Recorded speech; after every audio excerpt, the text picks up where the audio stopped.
오늘 하나님의 말씀은 요한복음 11장 21절에서 26절 말씀입니다. 봉독하겠습니다. 마르다가 예수께 여짜오되 주께서 여기 계셨더라면 내 오라버니가 죽지 아니하였겠나이다. 그러나 나는 이제라도 주께서 무엇이든지 하나님께 구하시는 것을 하나님이 주실 줄을 아나이다. 예수께서 이르시되 내 오라비가 다시 살아나리라. 마르다가 이르되 마지막 날 부활 때에는 다시 살아날 줄을 내가 아나이다. 예수께서 이르시되 나는 부활이요 생명이니 나를 믿는 자는 죽어도 살겠고 무릇 살아서 나를 믿는 자는 영원히 죽지 아니하리니 이것을 내가 믿느냐?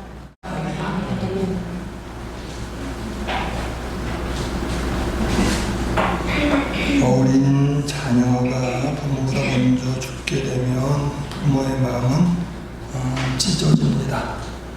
가장이 죽게 되면 그 가장을 의지하던 가족들은 마음이 무너지게 됩니다. 요한복음 11장은 나사로의 죽음과 부활에 대한 말씀입니다.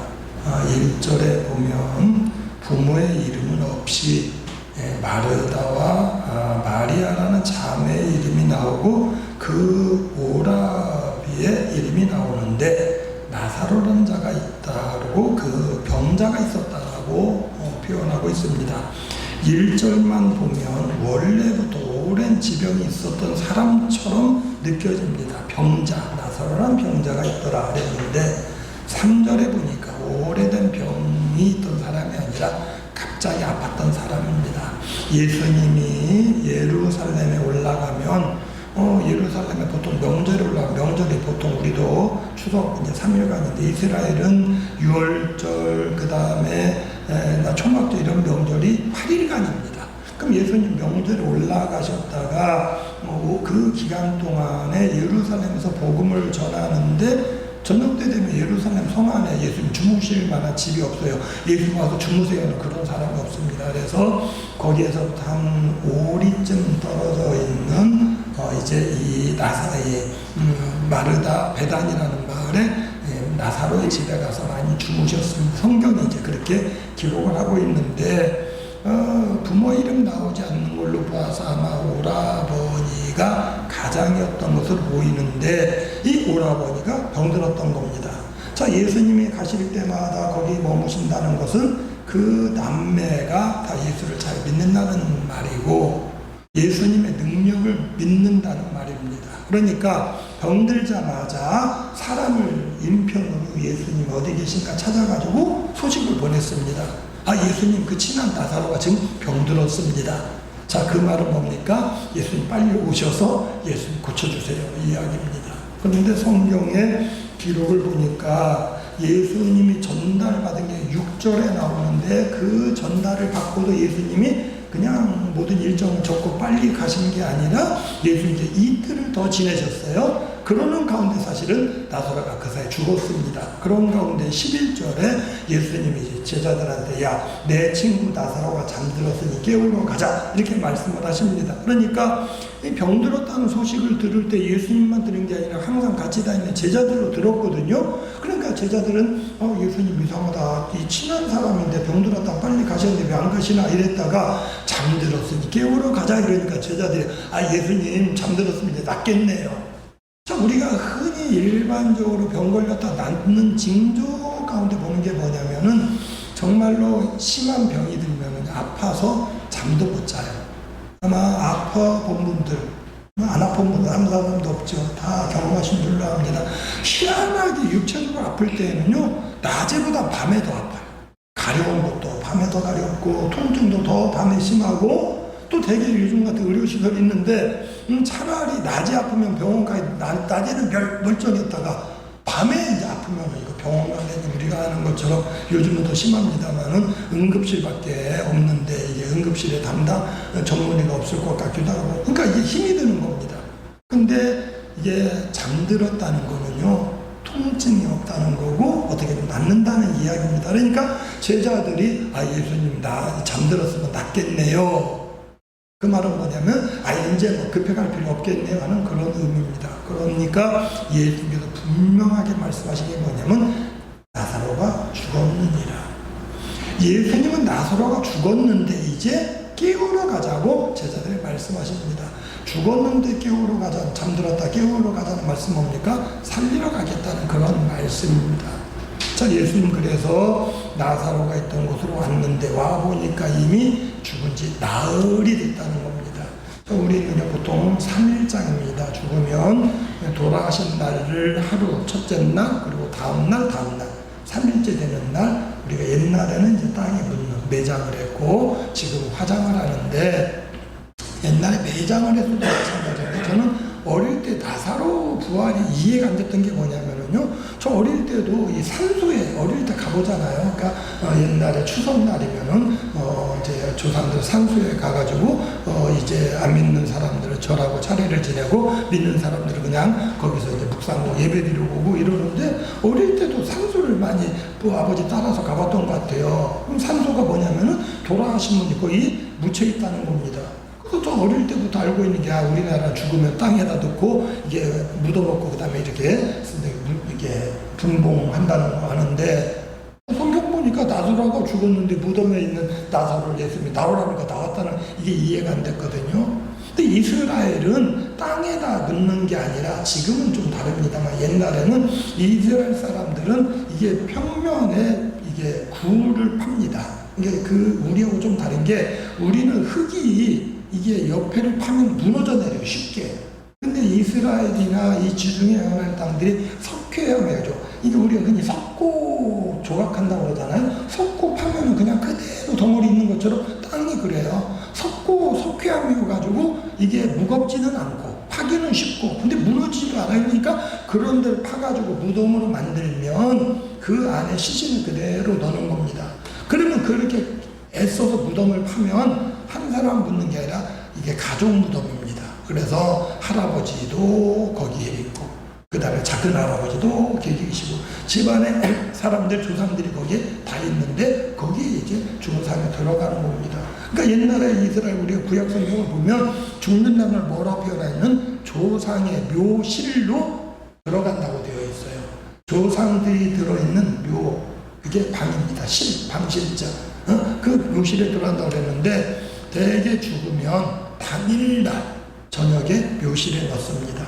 그러니까 예수님이 돌아가셔서 그날 이제 무덤에 앉히는 것처럼 그러니까 이 사람들이 죽으면 바로 넣는데 나사로가 죽어서 그날 저녁에 묘실에 들어갔어요. 그러니까 죽어서 무덤에 들어간 지 나흘 됐어. 죽은 지 나흘 됐다는 겁니다. 그러니까 죽은 지 나흘 되면 벌써 썩어서 냄새가 나요. 근데 예수님이 오셔가지고 이제 불러내시는 겁니다. 그러니까 아이고 벌써 나흘이 돼가지고 냄새가 나요 이러는데 예수 불러내신 거예요. 그러니까 이 11장 26절인가 보면은 이 나사로가 나올 때에 44절입니다. 뭐라고 되어 있냐면 죽은 자가 수족을 배로 동인 채로 나오는데 그 얼굴은 수건에 쌓였더라 예수께서 이르시되 풀어놓아 다니게 하라 이 말씀하시거든요. 그러니까 이 죽은 사람이 우리 염한다고 그러죠. 그러니까 몸을 배로 쌌습니다. 그런데 수족을 배로 쌌고 걸어놨다는 걸로 모아서 수족을 그냥 통으로 하나로 싼 게 아니라 손대로 다리는 양쪽 따로따로 이렇게 싸는 거를 예수님 나오라니까 걸어놨던 것으로 보입니다. 어쨌든 그 예수님이 나사로가 죽은 다음에 오시니까 벌써 마을 입구에 들어오니까 예수님 오신다는 소문이 예수님이 걸어오는 거다 빨라요. 그러니까 이제 그 기다렸던 마르다 마리아 두 자매 가운데 마리아는 아직 뛰어나오지 않았는데 언니 마르다가 먼저 예수님 영접하러 온 겁니다. 그게 이제 오늘 본문의 말씀입니다. 21절에 예수님 만나자마자 마르다가 좀 안타깝다는 의미로 말하기를 주께서 여기 계셨더라면 내 오라버지가 죽지 아니했겠나이다. 예수님이 야 그게 아니라 이제 내 오라비가 다시 살아나리라 이러니까 아이고 마르다가 말하기 아이고 나도 알아요. 마지막 날 부활 때는 살 겁니다. 이렇게 말했습니다. 그랬더니 예수님 다시 말하기를 그게 아니라 나는 부활이요 생명이 나를 믿는 자는 죽어도 살겠고 무릇 살아서 나를 믿는 자는 영원히 죽지 아니하리니 이것을 내가 믿느냐 이렇게 물으셨습니다.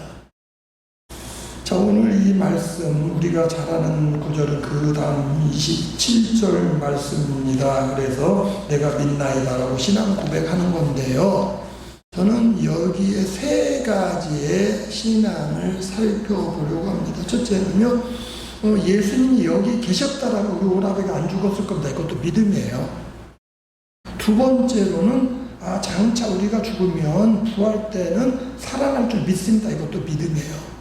근데 예수님은 그런 믿음이 아니라 믿으면 내가 부활이고 생명이기 때문에 나를 믿으면 죽어도 살아나겠고 살아서 믿는 영원히 죽지 않는다. 요거를 믿으라 이렇게 말씀하고 있습니다. 지난주에도 사실은 제가 큰 충격을 받아서 말씀을 드렸는데 여전히 마음에 남아있는 게 우리 성도 중에 한 명이 심장 수술을 하고 있다는 그런 소식이었습니다.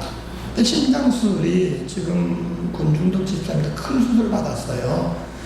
허리가 아픈데 일단은 한번 잘라내 그 살을 빼서 어떻게 하고 두 번째로 일주일 후에 다시 수술을 해가지고 뭘 고정하고 돼. 이해는 잘 안 되지만 정말 큰 수술이구나. 지금 한 달이 지났는데도 여전히 지금 걷지를 못하고 전하면 힘들어하는 그런 모습, 굉장히 큰 수술이라 생각을 했는데 그 수술을 간다고 할 때도 걱정도 됐지만 더 염려된 거는 아직 수술 안 했는데 그 집사님 수술인데 이야기가 심장을 멈춰두고 가슴을 갈비뼈를 잘라서 양쪽으로 벌리고 심장을 멈춰두고 수술한 다음에 심장을 다시 돌린다니까 일단은 죽이는 거구나라고 생각을 했어요. 그래서 늘 그게 마음에 있는 가운데 제 스스로 물어봅니다. 과연 살아나겠는가 하는 그런 질문이에요. 저희 아버지께서 제가 고등학교 1학년 때 고혈압을 한번 쓰러지셨습니다. 전혀 뭔지를 모르던 어린 나이였는데 아침에 아버지가 일어나셨는데 이렇게 구역질을 하고 토하는데 음식을 잘못 먹어서 토하면은 이게 뭔가 건더기가 나와 있는데 아무것도 나오는 게 없는데 물을 토하는데 막 어지럽다고 그러고 정신 못 차리는 겁니다. 그래서 이게 뭔가 문제가 있구나 모시고 갔더니 고혈압이래요. 큰일 날 뻔했다고.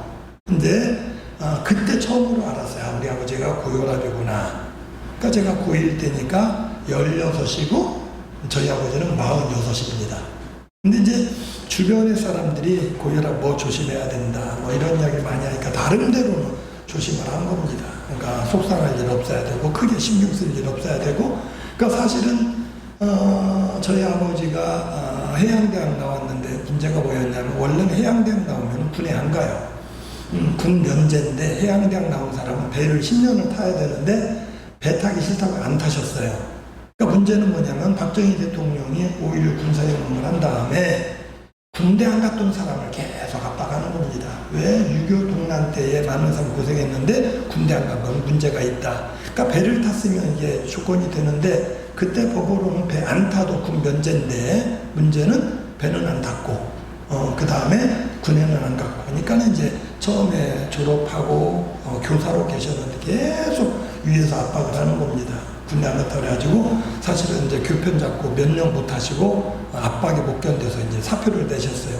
그러니까 이제 공기관에는 못 계시고 늘 이제 개인 기업이나 작은 회사나 들어가는데 그러다 보니까 맨날 다 알지만 우리나라 60년대 경제 어려울 때니까 어느 회사 들어가도 조그만 회사 좀 다니다 보면 금방 망하고 잘리고 여기 좀 다니고 저기 좀 다니고 이러다 보니까 어머니가 젊을 때부터 어머니는 직장생활을 하신 겁니다. 그러니까 어머니가 가정경제를 꾸려가셨는데 아버지 쓰러진 다음부터는 아예 돈 이야기도 아버지 앞에서는 안 꺼내고 어머니가 알아서 해결하고 사람이 첫째니까 신경 쓰지 않게 하자 이래서 아버지 형편 되는 대로 이렇게 하셨는데 나름대로 신경 안 쓰게 한다고 했는데 흔히 고혈압 10년이라고 하는데 딱 이제 10년 되던 해에 56세 되던 해에 제가 이제 그때 이제 아버지 신경 안 쓰게 한다고 했는데 경제 어려우니까 겨우 이제 집 한 채 마련했던 거를 팔아가지고 그 돈으로 절반은 이제 화곡동에다 큰 집을 전세로 얻고 절반을 가지고는 아버지 일할 수 있게 하자 그래가지고 그 당시 아가방하고 베비라가 있었는데 아가방이 이게 돈이 더 들어가요. 그래서 우리 있는 자본으로 베비라로 해서 유아복집을 이제 차렸습니다. 그래서 이제 아버지 어머니가 교대로 이제 보고 제가 이제 83년도, 82년도 9월 달에 제대를 해서 가을 학기 복학이 안 돼가지고 이제 4학년 복학을 해야 되는데 84년 3월에 복학하기 전까지 제가 이제 아버지 가게를 도와드린 겁니다.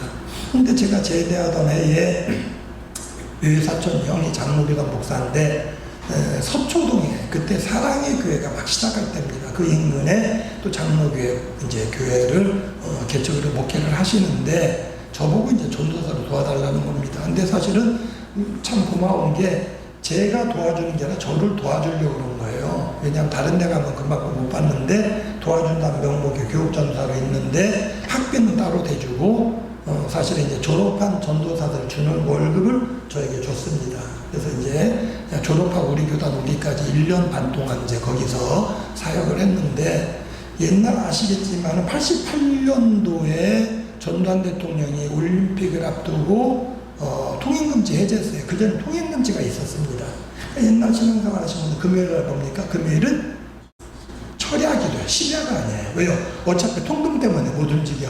그러니까 밤 10시에 철야기도에 시작을 하면 꼬박 새벽 4시까지 예배를 드려야 통금 지나고 교회 올 수 있는 겁니다. 전도사니까 집은 화곡동, 교회는 서초동입니다. 저녁 10시 전에 이제 버스 타고 가지고 예배 인도도 하고 찬양 인도도 하고 중간에 쉬고 같이 간식도 먹고 또 예배하고 이거 계속 반복해서 새벽 4시까지 하다 새벽 3시 딱 통금되면 그때 차는 없는데 교회 그 서초동에 있는 교회가 교인들이 많지는 않았는데 광명시까지 전국에 흩어져 있었어요. 그래서 교회 24인승 버스로 이렇게 찬양 운행을 새벽에 합니다. 그러면 그거 타고 집에 오면은 5시 돼요. 이제 5시에 토요일 새벽에 잠깐 잠잤다가 이제 일어나가지고 학교 안 다닐 때까지 낮에 아버지 도와드리는데 아버지는 늘 이제 아침 한 9시쯤이면 가게 문 열러 먼저 나가셔요. 그래서 가게 문 열고 오전에 손님 별로 없지만 가게에 있다 보면 이제 오후 이제 점심 때쯤 어머니가 교대를 하시거나 이제 제가 시간 있을 때 나가보거나 이러는데 새벽 5시에 와가지고 바로 그냥 씻고 잠들었는데 아침 9시쯤 휴대폰 없을 때잖아요. 전화벨이 울려가지고 잠결에 어머니는 이제 못 들으셨나 제가 전화를 받았는데 누가 어떻게 알았는지 아버지가 가게 문 열다 쓰러졌다고 연락을 온 거예요. 가지고 부랴부랴 뛰어가 봤더니 그때까지 아버지가 의식을 완전히 잃지는 않고 옆으로 침을 흘리면서 내가 오니까 반가운가 봐. 네가 어떻게 알고 왔냐 이러더니 안심돼 이제 의식을 잃으신 거예요. 그래서 급히 차로 모셔가지고 이제 그때 화곡동이니까 가까운 게 이제 신촌세고라서 모셨는데 따라가는데 하루 종일 기다렸는데 병원에서 이제 한 저녁 9시쯤 가망이 없습니다. 수술해도 안 되고 이미 호흡만 붙어 있지 병원에서 억지로 호흡기 되고 있을 게 아니라 집에 모셔서 평안히 운명하신 게 나을 것 같다 그래가지고 이제 집에 모시고 온 게 10시쯤 넘은 시간이었습니다. 그래서 저는 아버지 아침에 쓰러지는 거 뵙고 저녁에 이제 운명하시는 걸 봤어요. 그랬는데 저는 이제 운명하는 거 경험이 없는데 친족들이 왔는데 저희 이모님이 연세 많으시고 원사님인데 임종을 많이 지켜보셔서 아시더라고요. 저기 하나님이 불러가시니까 다들 마음 잡고 기도하라고 그래가지고 이제 운명하셨구나 라는데 옛날에는 병원에서 이미 돌아가신다고 했으니까 바로 의사가 사망 선고 진단하는 게 아니고 아마 그 진단으로 했던 것 같아요. 그랬는데 어쨌든 그렇게 아버지가 돌아가신 게 이제 56세입니다. 그러니까 사실은요, 저는 젊은 사람들이 아프다고 하면 사실 우리 교회 다 아시겠지만 젊어도 다 50 넘어요. 젊은 다 50 넘고 거의 60 되고 이러다 보니까 누가 아프다 수술한다면 이게 가볍게 안 받아들여집니다. 과연 이 수술이 잘 될까? 이제 심장 수술이라고 하니까 멈췄다고 하는데 과연 어떻게 될까? 그러다가 제 스스로 신앙을 돌아보는 겁니다. 하나님께 내가 뭘 가지고 기도하는가?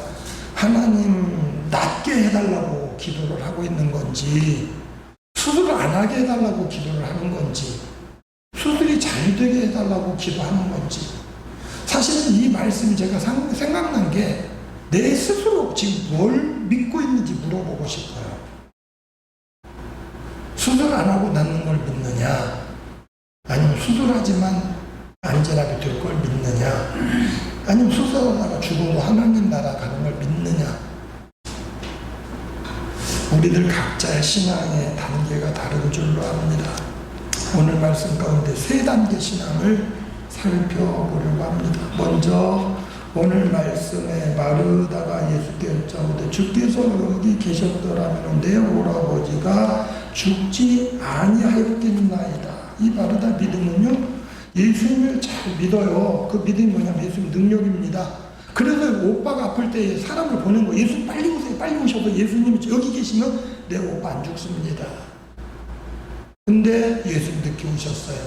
어떻게 보면은 원망하는 듯한 말로 예수님 빨리 오셨으면 되는데 예수님 왜 인제 오셨어요? 하는 그런 의미로 들립니다. 그런데 믿음 없는 건 아닌 게, 그러면서 뭐라고 하냐면 그러나 이제라도 주님께서 무엇이든지 하나님께 구하시는 것을 하나님 하실 줄은 아나이다, 이렇게 말하고 있거든요.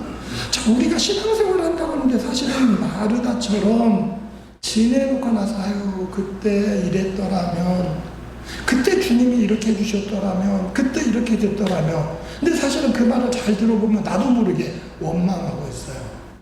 그러니까 이 원망은 되게 타인을 향한 게 첫째입니다. 아이고 그때 그 사람이 그렇게 안 했더라면, 그때 그 사람이 그렇게 안 했더라면, 그때 우리 가족 중에 누가 그렇게 안 했더라면, 우리 가족 중에 누가 그때 안 그랬더라면, 지금은 그래도 좀 다를 텐데. 또 꼭 사람을 원망하는 게 아니라 환경을, 아니 그때 그런 환경이 아니었더라면 좀 더 잘 됐을 텐데. 되게 자녀가 잘못되면 그때 환경이 나빴는데 그때 환경이 조금만 더 좋았더라면은 우리 애가 공부 좀 더 잘했을 텐데. 그때 조금만 더 내가 잘 밀어줬더라면 우리 애가 더 잘 됐을 텐데. 내가 조금만 더 관심을 가졌더라면 우리 애가 잘못되진 않았을 텐데. 나도 모르게 주님을 믿고 의지한다면서도 지나는 걸 붙잡고 있어요. 예수님 믿는다고 하면서도 자기도 모르게 이야기가 뭐냐면 지나가고, 아유 예수님 아쉽네요. 예수님 그때 아팠을 때 좀 일찍 오셔가지고 옆에 계셨더라면 안 죽었을 텐데. 마르다가 믿음이 없습니까? 믿음이 있어요. 주님이 계셨다면 됐을 거라는 겁니다. 우리의 신앙이요, 나도 모르는 사이에 지난 일을 후회하는, 뒤를 돌아보는 신앙생활을 할 때가 많이 있습니다. 가정하는 신앙이다. 그때 이렇더라면. 그 신앙은 뭐냐면 내 스스로 신앙을 제약을 해요. 제한을 합니다. 주님이 원하시는 것은 하나님의 능력은 한이 없으셔요. 지금 그때 그랬기 때문에 지금 이게 안 된다는 게 아니라는 겁니다. 엄밀히 말하면 우리 결과를 알아요. 예수님 아픈 거 알면서도 지금 죽는 거 알면서도 안 오셨어요. 왜요? 더 큰 역사를 보여주기 위해서. 내 삶에 잘 안 됐던 부분, 그때 그렇게 안 됐던 부분이 사실은요, 주께서 더 큰 역사를 하시려는 건지 모릅니다. 오히려 아팠던 것이 은혜가 될 수도 있고, 약한 것이 주님의 능력을 경험하는 계기가 됩니다. 주님이 원하는 것은 뒤의 것을 붙잡고 아이고 그때 이랬더라면이 아니라 뒤의 것은 잊어버리고 앞을 향해 나아가기를 원하시는 겁니다. 사도 바울은 빌립보서 3장에 이렇게 고백을 합니다. 3장 12, 13, 14절인데요. 내가 이미 얻었다 함도 아니요 온전히 이루었다 함도 아니라 오직 내가 그리스도 예수께 잡힌 바 된 그것을 잡으려고 달려간다. 형제들아 나는 아직 내가 잡은 줄로 여기지 아니하고 오직 한 일, 즉 뒤에 있는 것을 잊어버리고 앞에 있는 것을 잡으려고 표대를 향하여 그리스도 예수 안에서 하나님 위에서 부르신 부름의 상을 위하여 달려가노라. 어제까지 지금 달려왔던지 내가 실수한 게 있든 내가 잘못한 게 있든 후회스러운 것이 있든 뒤에 거 잊어버리고 아이고 내가 그때 그랬다라면 이러지 말고 오히려 그때 그러지 못한 것이 더 큰 역사를 이룰 수 있습니다. 앞을 향해 나아가신 우리 성도님들이 되시기를 바랍니다. 지금의 어려운 처지가 오히려 하나님의 크신 능력을 체험할 기회입니다. 지금 아픈 것이 아유 내가 그때 건강관리 잘했다라만이 아니라 오히려 하나님의 능력을 경험할 수 있는 기회입니다. 믿음으로 앞을 향해 나아가시기를 바랍니다. 두 번째로 이론적인 신앙입니다. 예수님께서 분명하게 말씀하시는 게 내 오라비가 다시 살리라 이렇게 말씀하심에도 불구하고 뭐라고 말하냐면 예 알아요. 그러나 마지막 날 부활 때 내가 다시 살 줄 알지요. 믿음 없는 건 아니에요. 저는 성경 읽다 깜짝 놀랐던 게 우리가 아마 한 번쯤 경험했을 겁니다. 우리가 신앙생활하면 우리는 기독교 뭐냐 부활이거든요. 다른 종교는 부활을 이야기하나 기독교는 부활을 이야기하기 때문에 예수 믿으면 다 부활이 당연한 줄 아는데 그렇기 때문에 유대인들도 다 그렇게 생각하는 줄 알았는데 성경 읽다 보니까 부활을 믿지 않는 사두개인들이 이런 말씀을 아니 유대인도 어떻게 부활을 안 믿어? 아니 이스라엘 사람인데 사두개인은 부활을 안 믿는데요. 그러니까 유대인들 가운데도 부활 믿는 사람 있고 안 믿는 사람이 있어요. 기독교 이단 가운데 이단이라도 기독교는 부활 믿어야 하잖아요. 여호와의 증인은 부활 안 믿어요. 여호와의 증인은 천국도 없고 지옥도 없다고 그래요. 그러니까 여호와의 증인은 뭘 전도하냐면은 이 땅에 지상낙원 하나님 우리 지상낙원 주신다 이거 믿고 그거 전도하는 겁니다. 그런데 어쨌든 같은 유대인인데 예수님이 부활을 믿느냐 그랬더니 나는 그거 믿습니다. 언제? 우리가 마지막에 다 죽으면 그 다음 죽었다가 무덤에 갇혔다가 하나님 마지막 심판하실 때에 그때 내가 다시 살아날 줄 믿습니다라고 고백을 하는 겁니다. 이거는 뭐냐면 이론적인 신앙이에요. 우리 기독교 성경 공부하면서 예수 믿으면 이론적으로 들었어요. 우리는 죽어도 천국 가고 우리는 죽어도 마지막 날 다 부활한다. 이론적으로 알아요. 그러나 이건 뭐냐면 체험은 없어요. 그러다 보니까 예수 믿는다고 하지만 막상 어려운 일이 닥치면은 이게 두려움이 있는 겁니다. 막연하게 마지막에 천국 가겠지. 그 다음에 마지막에 부활하겠지. 우리가 이론적으로 아는 신앙하고요. 그 다음에 내가 확실하게 믿는 거고 다릅니다. 무슨 말이냐면 이론적인 거는 믿는 게 아니라 아는 겁니다. 많이 들어서 아는데 나중에 막상 내가 어려움이 닥치면 두려워요. 저는 감사한 게 연세 드신 많은 분들이 어떤 분들은 돌아가실 때쯤 돼가지고 예수 믿으세요? 그러면 나 몰라. 천국 갈 자신 있어요? 잘 모르겠어. 이런 분이 있다는 건데요. 우리 교회 성도님들이나 제가 아는 분들은 의식이 없는 분도 있고 치매에 있는 분도 있는데 대화 중에 보면 모두가 고백하는 게 뭐냐면 하나님 나라를 사모하고 있다는 겁니다. 저희 어머니가 처음에 치매인 줄 알았어요. 간 수술하고 나서 좀 이상하더라고요. 우리 어머니 이제 치매인가 했더니 이게 간 수술하고 독한 약을 먹다 보니까 이게 기억력이 조금 감퇴했는데 약이 이제 조금 약해지면서 정신이 멀쩡하셔요. 그런데 지금도 이제 전화 통화하고 대화를 하면 이제 나 좀 힘들어가지고 빨리 하나님 나라 가고 싶다는 그런 말씀도 하시고 저한테 목사님이라고 그래가면서 성도들 많이 나오느냐, 그다음 교회 많이 부흥했느냐 이런 이야기 하시는 거 얼마나 기쁜지 모릅니다.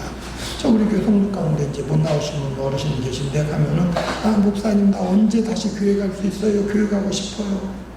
제가 금방 나와서 교회 올 거 다시 올 거예요. 이 믿음은 없어요. 그러나 하나님이 분명 우리 권사님 평안히 데려가실 거라는 믿음은 있습니다.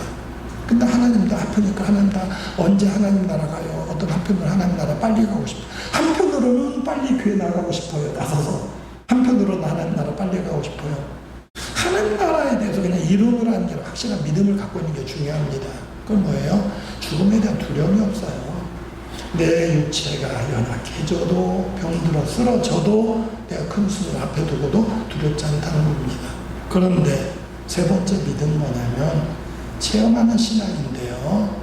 확실한 믿음을 우리에게 말씀하십니다. 예수님이 오라비가 이미 죽었어요. 이제 마지막 날 살 줄 아나이다 이러는데 안다고 하는 그 마르다한테 뭐라고 말씀하시냐면 나는 부활인 생명이 나를 믿는 자는 죽어도 살겠고 무릇 살아서 나를 믿는 자는 영원히 죽지 아니하리라 하시면서 이것을 믿느냐라고 물을 때에 그 다음 절에 주여 그래어다라고 이제 마르다 고백을 하는데요. 제가 그런 마음을 갖고 있을 때 하나님께서 여러 가지로 보여주셨습니다. 우리 교회가 여러 명의 선교사를 우리가 조금씩이라도 후원하고 있는데 우리가 후원하는 지금 주보에 있는 선교사 한 가정이 갑자기 카톡으로 연락해서 목사님이 이번 주간에 제가 한국으로 들어갑니다. 기간이 짧더라고요. 목요일에 해서 목, 금, 토, 일 사흘간인가 나흘간인가인데 그랬더니 어떻게 오느냐 했더니 비자가 연장이 안 돼서 비자 문제 때문에 급히 왔다가 또 일이 있어서 금방 가야 된대요. 그러더니 목사님 시간 되시면 찾아뵐게요. 그래서 카톡으로 그럼 금요일날 내가 하루 비워놓을 테니까 오라고 그랬더니 금요일 왔어요. 반갑더라고요. 그래서 뭐 이런저런 이야기하는 가운데 그분 아는 게 이 디스크가 목 디스크 심해가지고 한 4년 전에 몇 년 전에 와가지고 한국에서 수술하고 그 나라 가서도 이제 몸 이렇게 지지하는 거 허리까지 오는 거를 2년 동안 하고 있었대요. 그래서 아이고 우리나라보다 열악한 환경인데 어려운데 수술도 하고 2년 동안 그걸 차고 있는 날 힘들었겠다고 그랬더니 무슨 말 같아. 목사님 저 그거보다 더 큰 수술도 했어요. 뭐 했냐더니 심장 수술했대요. 귀가 번쩍돼요. 심장 수술 어떻게 해요? 그랬더니 심장 어릴 때부터 판막증이었는데 원래 심장 판막증이 이게 위험한 건데 몰랐대요. 위험한 건지도 모르고. 근데 이미 나이가 들어가서 한 18년 전쯤에 원주에서 생활을 하는데 이게 심장이 힘들어가지고 병원 가서 남편이 큰 병원 데려가는 것도 아니고 그냥 원주 기독병원 속으로 서운하더라고. 이렇게 조그만 병원 데려가라. 원주 기독병원에 심장 의사 선생님이 자기가 할 수 있다고 그래가지고 이렇게 그런 거 있잖아요. 시술이라고 해서 밑에 발목으로부터 핏줄 타고 올라가가지고 하는 그거 한다고 그랬는데 실패했어요. 그걸 안 돼가지고 그분이 이건 위험하다. 놔두면 안 되니까 바로 내일 서울 강남 세브란스 그분 최고 권위자인데 그분한테 가라고. 그래서 그분이 소견서 써가지고 연락해가지고 바로 그 다음날 갔어요. 그랬더니 그 의사 선생님도 보더니 이거 위험해서 놔두면 안 돼. 바로 다음날 수술하자고 그랬대요. 그래서 아니 우리가 아는 대로 우리나라 대학병원 그것도 강남 세브란스가 오늘 가서 진단받고 내일 수술하는 경우가 어디 있어요. 일정이 이렇게 어떻게 잡혀요. 그랬더니 추석날이었대. 추석날 의사가 쉬려고 나를 비워놨다가 환자가 왔는데 위험하니까 자기가 추석날 와서 수술하겠다고 해준 겁니다. 어떻게 했어요? 그랬더니 그때 다행히 자기는 이렇게 가슴 열지 않고 판막 수술로 이 갈비뼈 밑으로 이렇게 재어가지고 심장을 떼냈대요.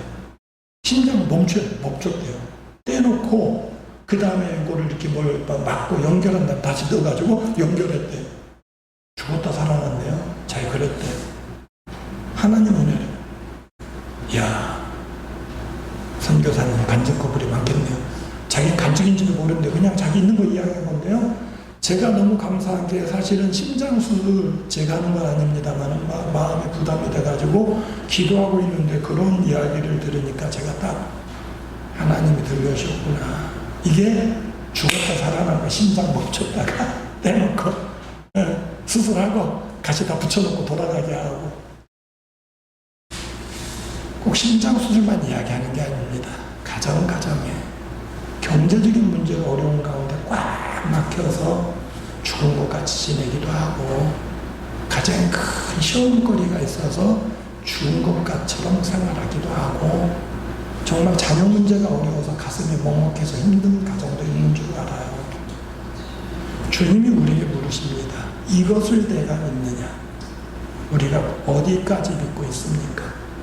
주님 그때 계셨다면 좋았을 텐데 어떻게 보면 신앙이 제한적입니다.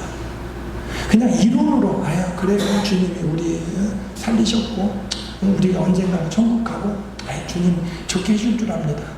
이론적인 아는 신앙도 있어요. 주님은 우리가 아는 신앙이 아니라 우리가 죽는다 할지라도 살아날 것이고 살아서 믿는다면 영원히 죽지 않는다라고 선언하시면서 오늘도 우리에게 묻고 계십니다. 이것을 내가 믿느냐?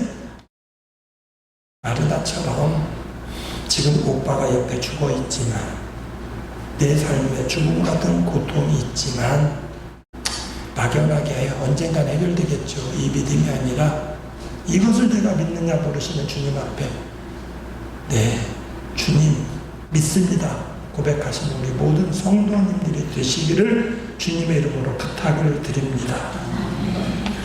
우리 삶에 죽음 같은 고통이 있고 죽어야 할 때도 있는데 주님은 그러한 때에 우리를 살려주신다고 약속하시며 내가 믿으면 죽어도 살겠고 살아서 믿으면 영원히 죽지 아니하리라고 말씀하시는 바 내가 이것을 믿느냐 물으실 때에 마르다처럼 주여 그러하여다 담대 고백하는 자들 되게 하여 주시옵소서. 예수님의 이름으로 기도드리옵나이다. 아멘.